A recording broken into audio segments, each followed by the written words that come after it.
The DC Universe reboot under James Gunn is steadily taking shape, with Superman 2025 already generating serious buzz. Now, it appears Wonder Woman is being fast-tracked for her own reintroduction, one that could depart dramatically from her DC Extended Universe DCU portrayal. A recent piece of official DCU artwork hints at one particularly major change to her history. When Gunn shared the full version of the Hall of Justice mural featured in Superman, fans noticed something unusual. Wonder Woman isn't depicted among the metahumans shown across centuries of history. This implies that, unlike her previous film incarnation, the new Diana won't have a long hidden past stretching back to the early 20th century. Instead, she may debut as a hero in the present day, a stark contrast to both the DCU timeline and certain comic book retcons. A mural that tells the DCU's history. In the DCU, the leading present-day metahuman group is the Justice Gang, financially backed by Maxwell Lord. Their connection to earlier heroes remains unclear, but the Hall of Justice mural paints a vivid picture of a legacy of costumed champions spanning 300 years.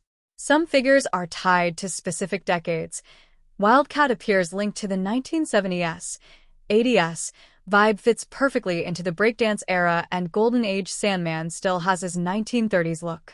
One of the earliest depicted characters is Exoristos, an Amazon exiled during the Middle Ages, potentially the only Amazon to interact with the outside world until now. Diana's absence from this visual history reinforces the idea that she is not a legacy hero in this new timeline. Why this matters for Wonder Woman's mythos. In the post-Crisis on Infinite Earths era of DC Comics, Wonder Woman's origin was reworked to place her debut in the modern day. However, writer-artist John Byrne later retconned her history by revealing that Queen Hippolyta had traveled back in time to serve with the Justice Society of America as the Golden Age Wonder Woman. This essentially made Diana a second-generation hero, a change many fans felt undermined her uniqueness.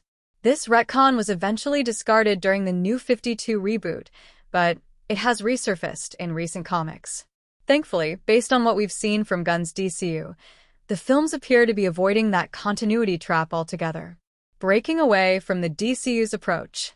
The DCU established that Diana entered man's world during World War I, lying low for a century before emerging publicly in Batman v Superman: Dawn of Justice. While the first Wonder Woman film was well-received, its historical setting limited the character's supporting cast and created plot holes regarding her decades-long absence. The sequel, Wonder Woman 1984, only added to the continuity issues.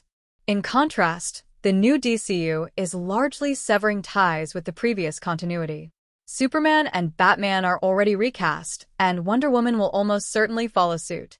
Without a World War I or World War II backstory, Diana can debut alongside the modern-day Superman, opening the door to more flexible storytelling. The potential of a fresh start.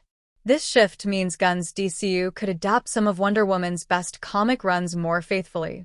George Perez's post-crisis interpretation, which emphasized her Greek mythology roots, upgraded her powers, and expanded her supporting cast, would be an ideal foundation.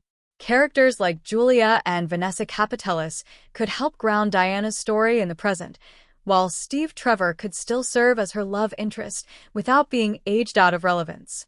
By avoiding a historical origin, the DCU sidesteps the pitfalls of sidelining her supporting characters or tethering her narrative to outdated conflicts.